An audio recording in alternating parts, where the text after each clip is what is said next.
Welcome to the UST Education recorded webinar series. This session is powered by US Transactions.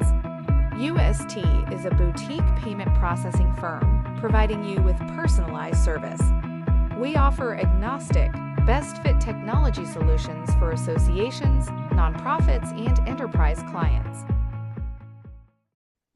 Hi, I'm Vanessa Dennison, and I'm here with Dave Schulman today. We are two of the co-founders for Beacon, and Chris Bonney is also joining us from Beacon to help moderate the chat. Thank you.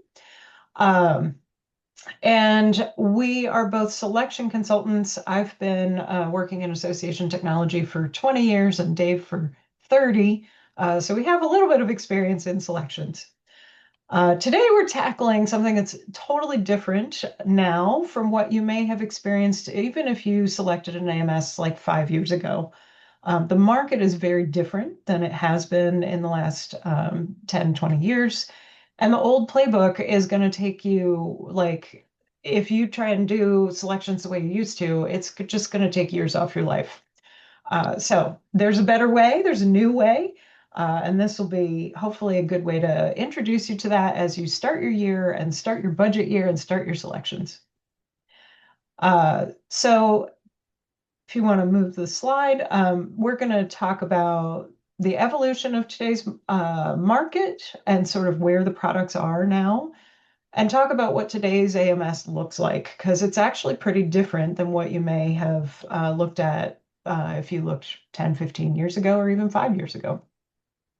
And the market has a lot more information about these products available now. There's a lot more transparency around reviews and what people think of these products, and reputational information available. There are better ways to evaluate the products now. It's easier to do. The comparison between them is simpler because the products have evolved, and Dave will talk more about why that is. And then we'll talk about how this affects your selection process and what you actually need to do to select an AMS nowadays. Next slide. So our learning objectives officially, understand what's changed in the AMS landscape and why it matters now. Recognize what you can take away from what you used to do. There are still things that you still need to do in a selection that are just the same as you always had. And then see what is different and how modern tools and AI have made things easier to compare things, and where AI can help and where it can't. And then how modern tools and peer transparency and that sort of reputational data can help you. And then leave with a clear and practical way to start your selection in today's market with an understanding of the current products and tools available. So the three big questions that you're probably asking are: what's changed, what still matters, and what do we do now? And so hopefully we're going to answer those. Okay. So first of all, and you may not be familiar that there has been an evolution going on in the AMS market that is pretty much like every other technology evolution you've ever seen. But with respect to the AMS, phase one was basically, you want a custom AMS, that's going to cost you $500K and a 2-year implementation nightmare. We're all paying artisanal prices for bespoke software. Phase two was the false promise. Look, Salesforce, the cloud. Now, with only half the customization hassles, spoiler alert, they all still required a village of consultants and a snoot full of money. And phase three is where we finally cracked the code. Multi-tenant SaaS means the vendor actually cares about your experience because they're managing millions of users, or rather thousands of users, and that are no more begging for features. If the feature isn't in the product, everyone's stuck. So they actually build what people need. If your demo, and this is a tip for you, if your demo shows slides that mention unlimited customization, run. That's code for we haven't finished the product yet. So just have to throw this in, and I know Vanessa's rolling her eyes because I throw this slide into every talk that we have. But this is the vendor landscape by and large in the AMS market today. And what I bring this up for is for you to notice that the vendors are kind of scattered everywhere. The timeline moves from left to right in this slide. But the one thing that should be clear from it more than anything else is there's no single right answer. There's only right for your association, which is terrifying in a different kind of way. But here's the thing. The products from the previous phases never went away. In fact, when you look at this vendor landscape slide, you're going to see that products from all three phases mixed together. It's a fascinating paradox of the tech world. We often assume new innovations immediately kill off the old ones, but in reality, many obsolete technologies have what we call long tails, persisting for decades in specific niches because of the sheer cost of upgrading. I'm sure many of you are familiar with that. This pattern is recognizable to anyone who still has a bunch of incandescent light bulbs in their closet or a pager on your belt. In response, the market is exploding. And because of all these productized AMSs are coming out, you can see that the market has grown tremendously from 2.29 billion in 24 to 4.46 billion projected for 2029. That's a 14% annual growth rate. How that's impacted the AMS market, those vendors outlined in red are either new to the US market or new to the AMS market as a whole. And what that turns into is there's a 38% increase in new AMSs new to the US market and a 45% increase in the new entrants to the product segment of our market under this top dashed red line that we include and cover in the Beacon Tech research selection tool. So what's happened? These patterns that you see on your screen right now are basically the tech industry's version of a bad relationship. It's not you, it's your architecture. And then we all get better at it. To translate for humans, cloud, that meant we'll manage your servers so you don't have to worry about them at 2 a.m. Standardization, and this is big for all of us, stop asking us to build something completely custom because we finally realized everyone really wants the same thing. SaaS, we'd rather have 1 million customers paying $50 than one customer paying 5 million and calling every day. Competition, actually, we have to make our product good for now because there are dozens of other competitors out there. A better UX means that we've learned that humans don't want to take a class in order to use their AMS. And APIs, we realize you have other tools. So let's play nicely together instead of pretending they're your only option. This pattern repeated across corporate travel, accounting, CRM, video conferencing, email marketing, and it's happening right now in the AMS market. So let's take a quick look at phone systems. This isn't just a phone system story. This is what's happening in every category of business software. The pattern is relentless. Think about what a $1,000 install cost was really buying back in the day. A specialist technician in a truck, probably charging by the hour, fiddling with wires in your basement, while your staff gathered around deeply concerned about why the phones weren't working. And then you got to pay $200 a year just to have that person on speed dial for emergencies. Today, and that $200 a year is per user in your network. Today, you log in, you add a user, done. That person uses Zoom for video meetings, RingCentral for calls, and Slack for messages, all cloud, all self-service, all $10 a month. Your association is probably still built like the phone system from 1999. Multiple departments with different tools, manual processes, a person whose job basically is to make things work together, and you're about to replace part of it with something built in 2025. Sound familiar? Welcome to why AMS selection is so complicated right now. So, if you look down this list here, notice a pattern? Every single one of these categories follow the exact same arc. Back then, expensive, required specialists, locked into long-term contracts and force you to build your own data centers. Now, dirt cheap, anyone can use it, cancel anytime, and someone else manages the infrastructure. The beautiful part? This happened in literally every category, which means it's not a coincidence. It's not innovation luck. It's just what happens when cloud computing and competition collide. And here's the thing that nobody wants to admit. If this pattern happened to travel accounting, video, email, and CRM, why would your AMS be any different? The answer, it isn't. The AMS market is going through that exact transition right now. Some vendors are already on the now side, and some are desperately clinging to the then side and hoping you don't notice. Then some are trying to have it both ways, which never works. That's why your selection is complicated. You're not just picking a vendor, you're betting on which side of the curve they'll be in 3 years. This is our first audience question. Oh, Vanessa, this is you. It's okay.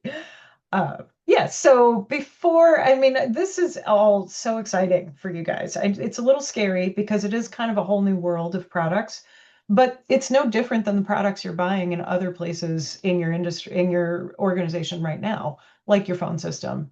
So it's exciting because there's new stuff that works better and is easier to get through, easier to implement, but there are a lot more options now. So it's a balance. So question, how old is your current AMS? And this is more like how long have you had it? And we've seen it all, even as much as 20, 25 years. So don't be shy, throw it in there. And if you even want to throw in like one word to say how you feel about it, that would be good too. And I'll give you a few seconds to put that in.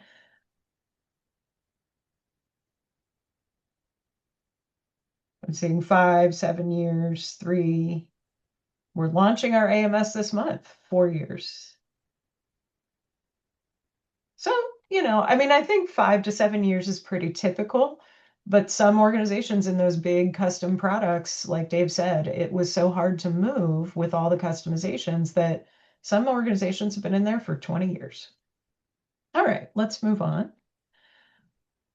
So really, we're trying to talk about how selection is changing, how evaluation is changing in this new market.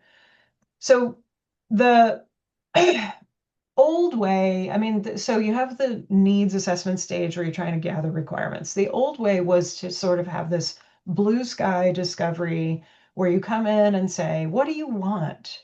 Give me everything you can dream of.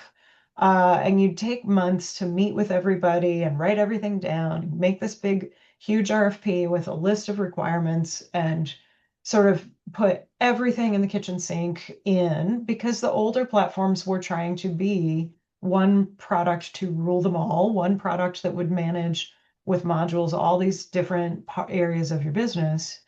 And that was actually an improvement over the siloed databases that everybody was, originally using 30, 40 years ago. And they all had their own customer list, right? We probably remember that. That was bad. Newer products were trying to give you a module for everything. And so you would have this huge discovery where you talked about everything you could ever possibly want. That's just not how these products are anymore, and they don't need to be, because they've evolved and figured out what do you actually need as an association. The vendors have gotten smarter about what associations do and what the actual, areas of difference and configuration need to be, and where they can sort of fix things and say, no, this is really the best practice and you really should meet this. So now, instead of saying, what is everything you could possibly want, you're really looking at, what do you need? What do you need this product to do? And then you're looking at the differences between those products, between those areas. So it's more like counter shopping. There's not the customization focus. You're looking at what the product does and comparing apples to apples more than apples to monkeys now, which helps. So no more huge 100-page RFPs. That's the good news. And the evaluation. Oh no, you can go on. Okay. The evaluation of those products is different now too, because it used to take 6 to 12 months. You'd have this huge RFP. You'd have to get the vendors to respond to that, process all that. You'd have big scripted demos for days, maybe weeks. You'd go back and forth on, can you actually do this and build me a prototype of that custom process and that weirdo business need. And now, because there aren't really those customizations happening, it's a lot shorter. there's still time to get proposals from vendors, look at pricing, you still do demos, but AI can help process the answers that vendors give you in those proposals and sort of highlight the differences for you. You can do some vendors in the smaller product market will actually let you have a test version of their product and try it out. That's still kind of rare, but there are products that do that now. And there's a lot more information from other associations and a lot more outlets where you can get information from other associations to learn what their experience with those products was and what their lessons learned are. So, the market maturity means that you can get answers a lot more quickly. So what does still matter? Well, there are 5 things that still matter. Human judgment is still irreplaceable. We did another session earlier last year about how AI cannot pick your vendor for you, pick your solution for you. You might want to check that out if you thought you were going to go just put your requirements in AI and say, tell me what's right. You still need human judgment. AI can help you understand what you're learning, but you still need to look at the vendors individually yourself. Implementation still makes or breaks success. It's still 60, 70% of your success. You can pick a great system, but if it doesn't get implemented well, or if your staff decide that they're against it and won't adopt it, it's going to fail. So that still is really an important stage.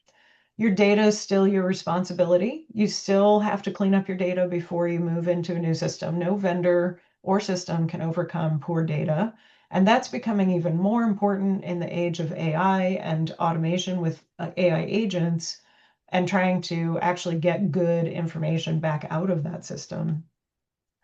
The vendor viability really matters now in a way that maybe it didn't 5-10 years ago, because there's so much investment coming into the industry. There's a lot of private equity firms. You've probably seen a lot of consolidation of different products under one company, or companies buying out, ownership changes frequently. And what does that mean for you and your relationship with that vendor and the support that you're going to get, and their financial viability? So all of that matters a lot more now than maybe it did when they were all sort of proprietary companies.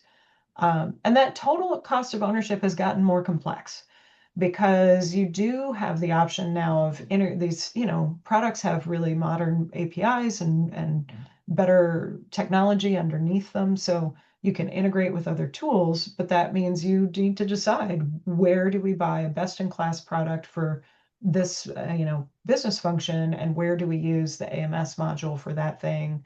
And what should the AMS do versus all the other tools in our ecosystem? And you have to think about licensing for all of that, training for those products, integrations and maintenance for those products, and internal time. So it's not just the subscription fee. And getting through that total cost of ownership and what that ecosystem looks like can be a little more complex. But it means you get better software in the end. So again, it's a balance. And if I can chime in, thank you, Vanessa, for reminding me of that prior UST talk we did. One of the points in that talk, if you remember the slide a few slides ago that had all the new AMS entrants in the market, if you go out to AI and query what AMSs should I look at, none of those will show up, because AI just doesn't have that content yet. Anyways. Yeah, no, it's true. There are great ways to use AI in a selection, but doing the selection only with AI is not it. So what do you do now? And I think we'll start this with a question. If you could have a dramatically better AMS for 40 or 50% less than what you're paying now, but you had to change your key business processes to do it, would you take that deal? And as an example, I see this one a lot. Older systems, for example, required you to create a pro forma invoice for all of your renewals each year. You had to generate, like if you had 5,000 members, you'd generate 5,000 pro forma invoices for renewal. Newer systems don't do it that way. They just generate an invoice when it gets paid, and there's no set of renewal of pro formas. And so that changes the reporting, that changes your business process, it changes how accounting looks at those renewals, but it's still an okay way to do it. And we see people go into the new systems and say, no, you got to create my pro formas. I can't do my business process without those pro formas. This is a really good example of a key business process because renewals are key. Where would you be willing to change that to get a better system that's easier to maintain and costs you less? So think about that because that's the question you're going to need to be asking as you look at these newer products that don't do big customizations. And the answer is we've got a pretty even split between maybe and yes, and we have one no. So I would Ah, love to dig down on that, but those are going to be, I mean, we have clients that are bigger that, right. they can't change those processes for political reasons. Or maybe, so I have one where their membership process is coded in their bylaws. Somehow that happened. And, what are you going to do? So sometimes that happens. Okay. Um, so there's 8 practical steps you can take. The first, obviously, recognize you're buying a product. Think selection, not custom design. Use platforms like ours, obviously, Beacon Tech Research, or your peer networks, and direct customer outreach before talking to sales reps. Because if you start with talking to sales reps, you're going to go down so many rabbit holes. Because I don't know if you've ever seen what a prospect funnel looks like at an AMS vendor, but the top layer is everyone in the universe. And then the next layer down is everyone interested in an AMS. And then the next layer down like that is there is nothing. That's their entire scope. They will promise the world, but when it gets into brass tacks and you discover there's some issues that aren't going to work for you, you could be so far down the road and will have wasted weeks or months of time, money, and effort going down that road. So, use AI for research and analysis, but humans have to make the final decision. Identify what are your true differentiators? What makes you uniquely complex? I mean, and that's the focus of our selection process is not the bread and butter stuff that everybody does, but what is truly unique about your association? And we'll get into it in a minute, but by truly unique to your association, it's not because that's the way you've always done it, but because it has to be that way for some outcome that you are seeking. Um, compare 3 to 5 realistic options. Test with actual users doing actual tasks. This is critical. Focus on daily usability and vendor trajectory. And, if you go back to that chart, the vendor trajectory is all over the map. The older folks that are clinging on to the more antiquated software, their trajectory is definitely a downward trend. You have to keep that in mind. You want somebody whose trajectory is on an upward trend so that that will flow with your organization and ensure greater longevity for selecting that product.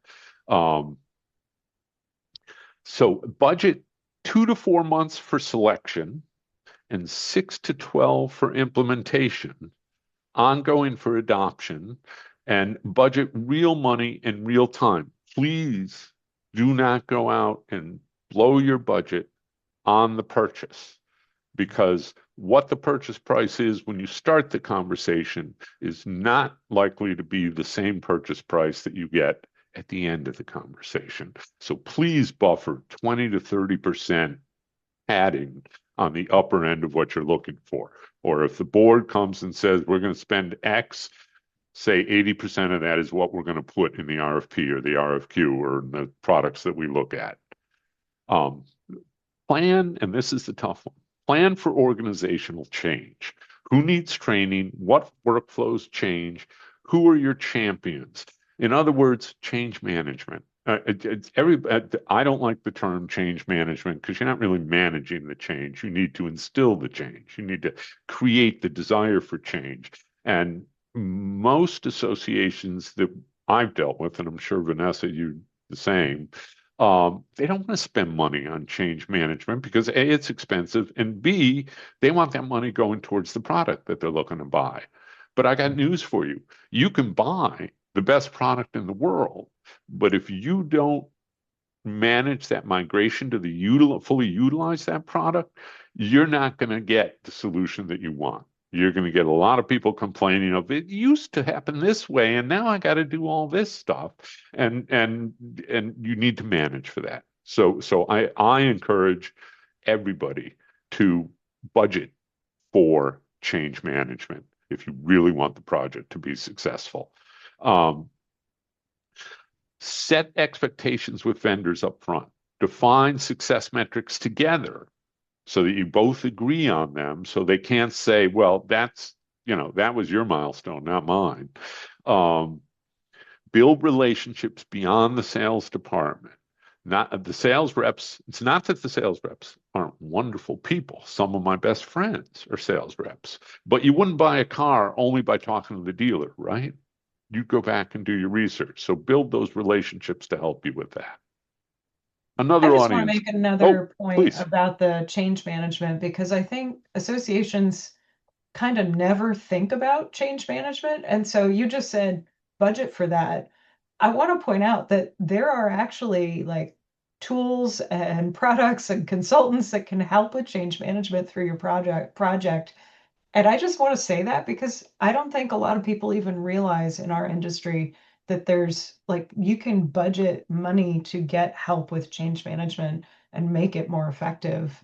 And I would say, yeah, that's sort of becoming part of the project. That's one of the things that we've all learned over the last 20 or 30 years is that adoption is, 9/10 of the project. And if you don't have that great change management, or if you didn't last time, you may actually want to budget for extra help around that this time. Absolutely. I always say that change management is optional only if success is optional. So please Yeah, bear and that in mind. if you get 20% less product because you're paying 20% of your budget to change management, you're probably going to get 100% more adoption for that. And more effectiveness as a Yeah. result. Yeah. Okay. Another audience question.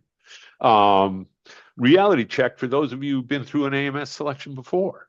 Drop in the chat. What was the biggest surprise, good or bad, about your selection and implementation process? What caught you off guard? I'll read a few of these out loud because I guarantee others in the room need to hear your wisdom. So please. Have not been through one yet. You're in for a ride. Although they showed up at the right time. Indeed. Oh, none of them. Then you're in the right place. There we go. Misalignment between expected requirements and implemented requirements. Oh, boy, yeah. Let's talk about that a little bit. Vanessa, I know you're dying to chime in, so feel free to No, you start go ahead. out. You go Okay. ahead. So the problem is that I have a slide that I use that shows two pictures, and one of them is a stick drawing of a of a wide receiver making a touchdown, and he's doing that little celebration dance where he throws the ball down in the end zone, and from the stick figure you can tell exactly what that is. And the other image right next to it is a full color photograph of the same thing, of a real touchdown celebration dance. And the caption over the stick figure is, I'm sorry, over the photograph is the mind's eye of the customer, you, the association. And the caption over the stick figure is the mind's eye of the vendor, right? Because you're wrestling against conflicting agendas. You want anything and everything that your users want in the system, and your vendor wants to give you as much of that as possible and by spending the least amount possible to make it happen. So that's a very common issue that comes up, and especially in a lot of the older custom selection processes, because they all look at the letter of the law and say, well, you asked for X and we gave you X. And you're going, yeah, I wanted X, but not that X. So it's very important to flesh out the details when you're defining your requirements. Would you like to add anything, Vanessa? No, not at all. I'm actually looking at the newest response here saying we're Go still for it. working to launch. We're surprised by how much customization is needed to get it to work. And I don't dispute that. I think, there is a lot of work that has to happen. That's why implementation is not you turn it on and start using it. It's 6 to 12 months. But I think the difference that we're seeing with the newer product sort of market that we've been talking about is that it's not some systems are still actually customizing. They're writing code, developing new modules, making those changes. But most of the products are not going to customize them. But what you're going through is what we would call configuration. And in order to make one product that doesn't have to be coded customized, they do have a lot more configuration options so that that one product can work for multiple associations really well. And so configuring it can be pretty complicated. And you give a process and they sort of say, oh, well, we can do the process this way or that way. And you pick, and then they have to set it up or configure it to do that. And then also the front end, the website, the front portal that you use often has to be designed or configured, or sometimes that part could be customized to work for you. So there is still a lot of work that has to happen. We don't want to give the impression that it's just plug and play. It's not that yet. It's that you're not paying for big coding pieces that are only yours and that you have to pay to maintain, and that when you do an upgrade, it's a big pain. That's the part that you don't see as much anymore. You still have to do the configuration though. And there's a couple comments in here about salespeople don't know their products, or salespeople are lying to us. And the truth of the matter is the salespeople know their products, maybe nowhere near to the depth that you're going to get into during your implementation, and therein lies the rub. Yeah. So it's always down in the weeds details that come back and bite you. And no, the salespeople don't know about that. But salespeople have other things going on in their minds. One is how soon can they close you? And that's first and foremost. And the other is to figure out, well, maybe if we get them far enough down the road, they'll like so much of the other stuff they've done, or they will have so much momentum into the process that they're not going to go jump off and say, hey, wait, maybe this isn't the product for us. So it's critical to get all of that out of the way up front. And in so doing, I would recommend that you spend time not with the salespeople, but with the technical people, and show them some of the sticky wickets that you may be aware of that you haven't seen in the demos that you've been given thus far, and ask them, how would you deal with this? And, I don't know. Obviously, Vanessa and I would both say get a consultant because they know quickly how to find those particular sticky wickets. But the other way is to do it yourself. What you can do is just kind of figure it out. What's the gap between what you saw in the demos and what you know that you do day in and day out with whatever your business processes are, and map through them. Now, there's a caveat to that we're going to hit next here. And that is, don't assume you need customization, because you probably don't. Don't, and we have another thing on this later, but don't think that the product has to adapt to every little unique thing that you do, because it probably doesn't. Because if you start looking at your business processes and start saying, well, in the world of the possible, what would it look like if we mapped our business processes to the way this product works instead of the other way around? Would the outcomes be the same? And if not, would the differences be that significant? Ask those questions and figure it out. Don't just assume they're going to map to you, or vice versa, if that makes sense.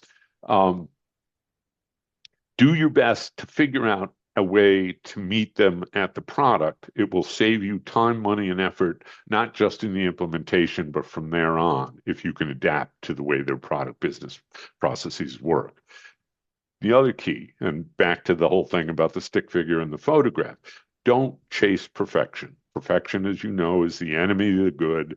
and your 90% of what you spend will be in that 10% of the customization you're doing to achieve that perfection. Figure out, do I really need that stuff? What would it look like if we were to try and work around not having to do that? And again, don't underinvest in change management. That's where implementations fail. And I think we pretty much dealt with that earlier. And don't choose, I hopefully don't need to say this, don't choose on price alone. The cheapest option nobody uses is the most expensive. It's like buying gym equipment. That $500 treadmill seems smart until it becomes the world's most expensive clothes hanger. But the flip side is also true. Don't pick the more expensive option because you think it's that much better. The whole thing that we were talking about earlier about the evolution and the migration of technology over time is stuff does get better, faster, cheaper. Do your best to take advantage of that. And one of the things to be looking at to gauge that is how recent was this technology built? Because the dirty little secret that the old guard, the dinosaurs, the folks that have been around 15 or more years, is they add bells and whistles to the product all along, based on what customers demand. But it's I hate to use this expression, lipstick on a pig, but they are not. Nobody's paying them. Customers are paying for those bells and whistles, but nobody's going to pay them to modernize the foundation, on the tech stack of which they built. So that foundation, by and large, is going to be the same from the day they were founded.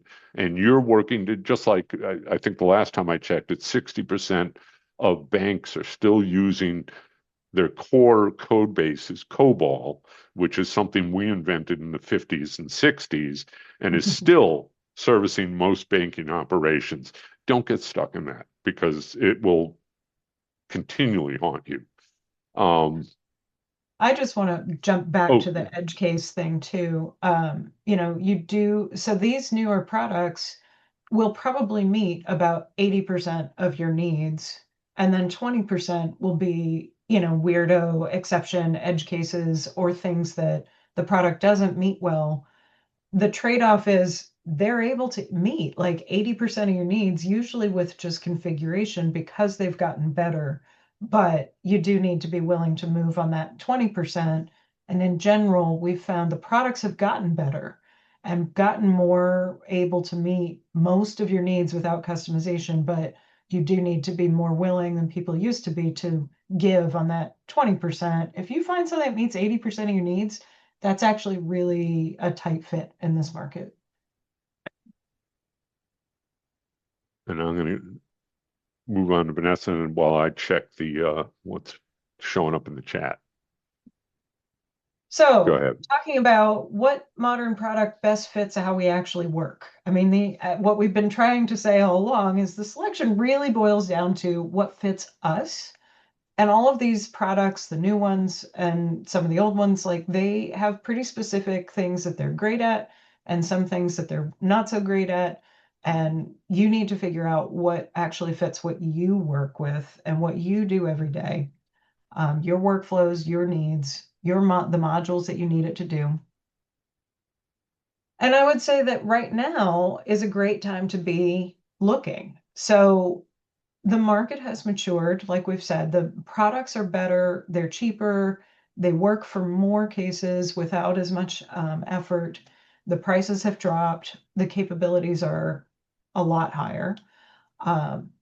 And you need to keep in mind that your competitors are modernizing too. So other associations, and I think a lot of you probably are noticing you have more corporate competitors in maybe your conference area or with, networking and things like that for your members. And the things that your members are expecting are, Netflix and Amazon and the apps they use on their phone every day. And then they go to work and, your system looks like something from the 90s. They notice that and they will vote for their feet to go to those competitors. So you really have to think about, yes, this is scary. Yes, this is new. Yes, it may not do everything we need to do. Yes, we may need to change our processes, but if we can get into one of these better modern products, we're delivering the member experience that our members expect one other thing that we see a lot of is you do your work every day. So you go into these system selections with a very internal process focus. The more that you can focus on what the member gets out of it first, rather than the staff, and prioritize the member experience and modernizing their experience as they try and move between systems, as they work with your web front end, things like that, the more you're going to find that these products actually provide a much better experience, even if your process might be a little different or a little harder. So keep that in mind and think about looking at this now, because it's not going to get any easier.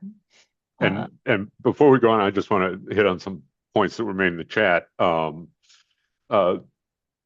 One person suggested asking the salespeople if they use the product in their day-to-day lives.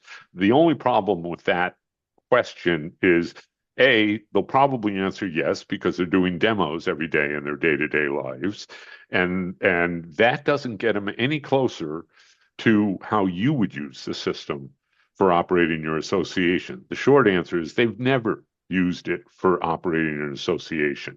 In fact, their only familiarity with that is from all the prior demos they've done in the past. So I'm not sure that question really helps, but I would substitute, can you let me talk to somebody that does use this in their day-to-day lives? And they'll give you a client referral that you can talk to. And better still, and I think we touch on this in a little bit, is go out to your peer network and find others that have used the system to hear what they have to say about it. Because the references given to you by the vendor are going to be cherry-picked or incentivized in some way, or just not what you're looking for in total transparency. Talk to somebody that you know that's used it or used it for a while, see what they think. All right. Vanessa, sorry. No, you're fine. So the other thing, and I do just want to point out that there are a lot of staffers at these vendors that have been using it in their association, and then they jump to the dark side and become vendor staffers. So sometimes you can actually find salespeople or sales engineers that were clients of that product. But even then, their experience might be of the product many years ago. So references are always key. So 5 key points here. The AMS market is very different. Things have gone really from like a whole project to create what you want to more products that you configure and get going with a lot faster. Modern systems are really dramatically better, and they are cheaper. They're better in that they, over the 30 years, these companies have learned what you do, and they have been better able to codify best practices. Like we see associations that are successful and that have smooth operations, and they've taken those examples and that's what they've built to now. Whereas it used to be, oh, we'll let you do it any which way. And some of those ways are not very operationally effective. And that learning has been built into these newer products.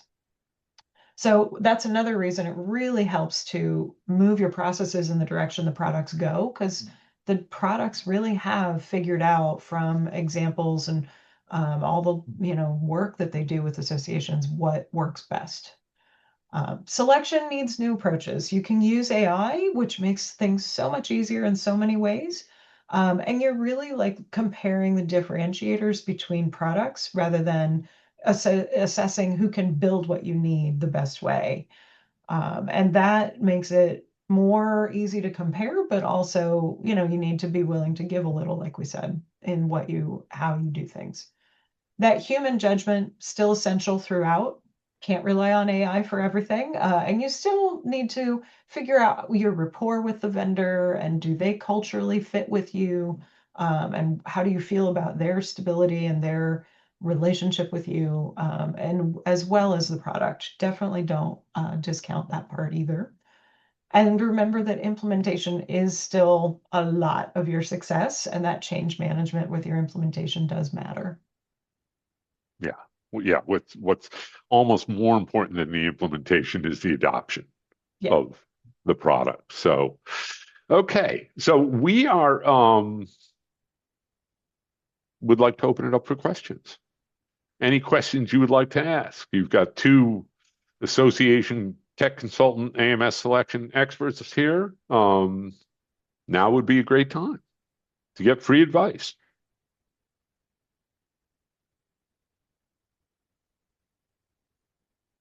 Anybody? Or maybe you're new to this and thinking, I don't even know where to start, because we did see a lot of people who were new to it. Yeah, anybody like to talk about, what should be the first step? Here we go. How do you select a good change management consultant? So I can recommend a group that specifically focuses on change management for associations in projects like this. They're called Cirrus Change Management, like the clouds. Cirrus, Cirrus. CIRRUS. Yeah. Thank you. Cirrus Change And Readiness is the product, but yeah. yeah.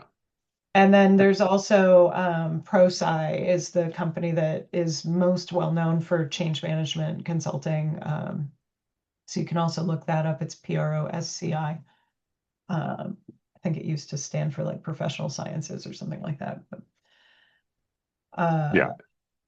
And with, Chris dropped the Cirrus Change in the yeah.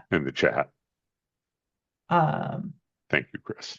when speaking with vendors, top questions you'd recommend asking to weed out if they're a good fit. Budget is always a good one.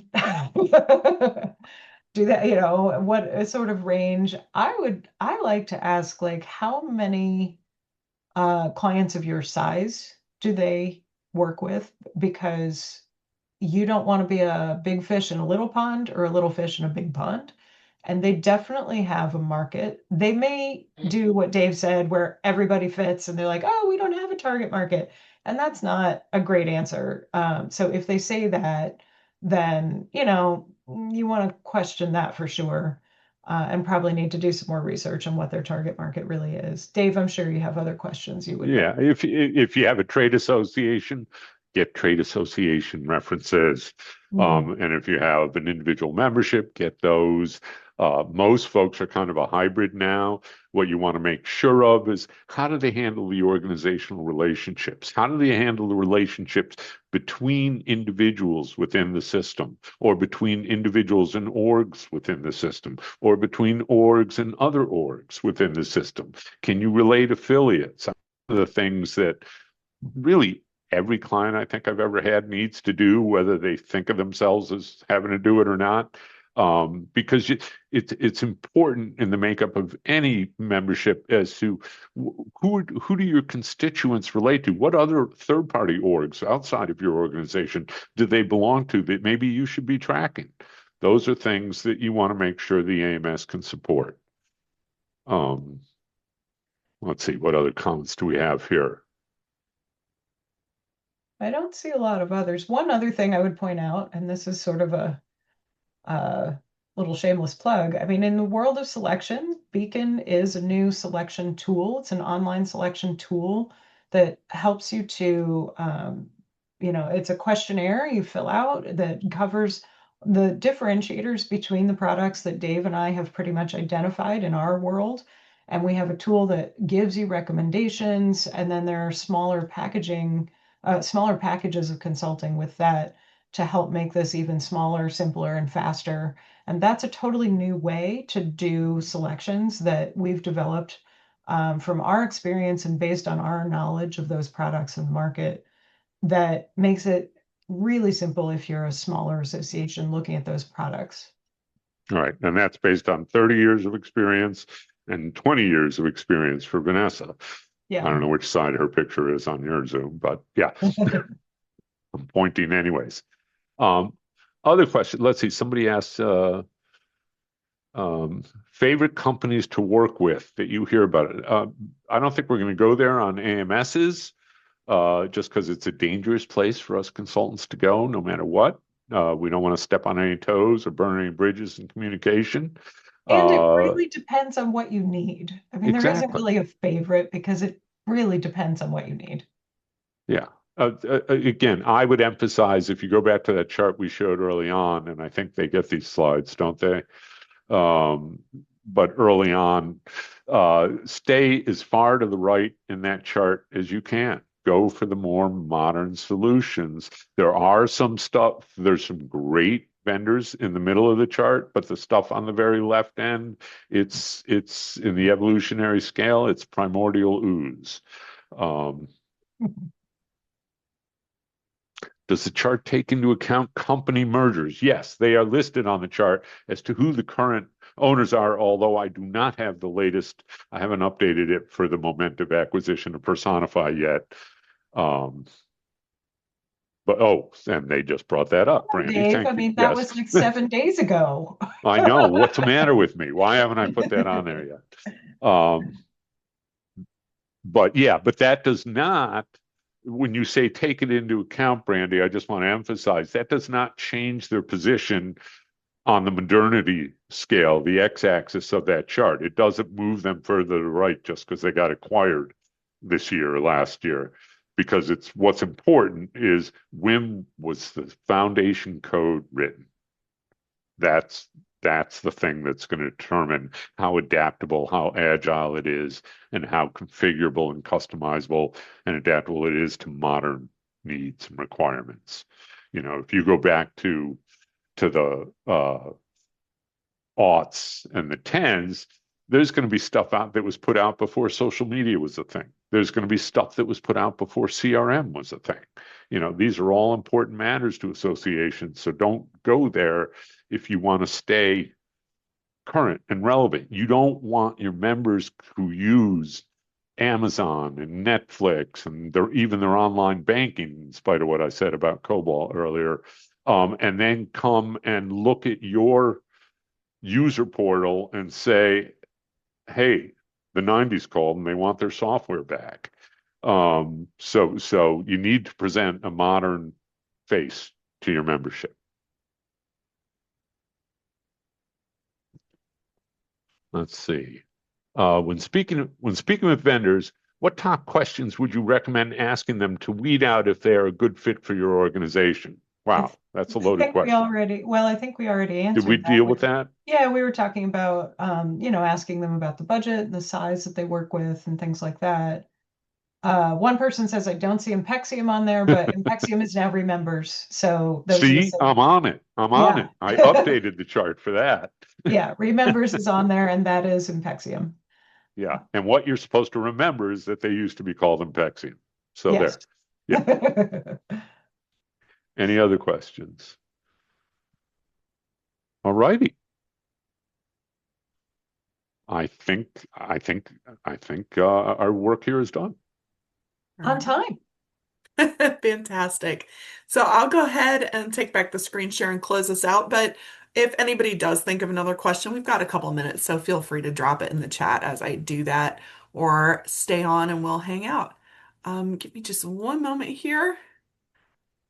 Oh, 1 second. I'm so sorry. I'm having technical difficulties, y'all.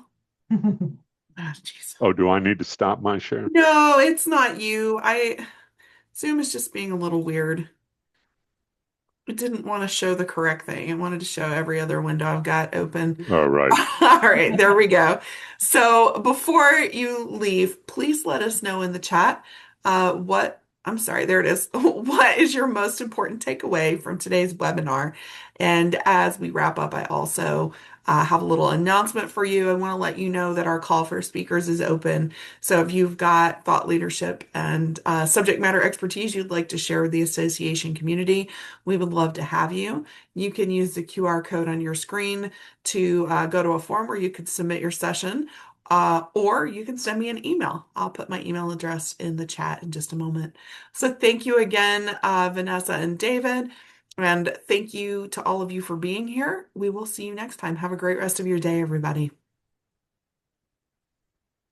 Thank you. Look, there is a question out there. Can we answer it? I don't know. Yeah, absolutely. They're still in the room. We've got a couple minutes here. Let's see. Is the person who asked it still in the room? I don't think they're in the room. They want to know why do you need an AMS if you have HubSpot? They are in the room. They're in the room. Oh, good. Good. Yeah. I mean, honestly, you may not. That's part of what's happening with the market, and that's part of the decisions that you need to make with this newer process and newer selection world Or you might need an AMS that's very small and only does a few key things like membership and committees are things that kind of no other product does. So you may need something to just do that. And then you need a way to tie your member portal together with, people able to access the things that you're doing and those things need to understand, are you a member or not? You still need something to handle renewals, to take the money for member dues and understand if they're a Registrations. member, and then pass that around in your authentication to all your tools for your member access. So you may still need an AMS, but it might be a little tiny one, or it might be something that HubSpot could build natively. And That's part of the question.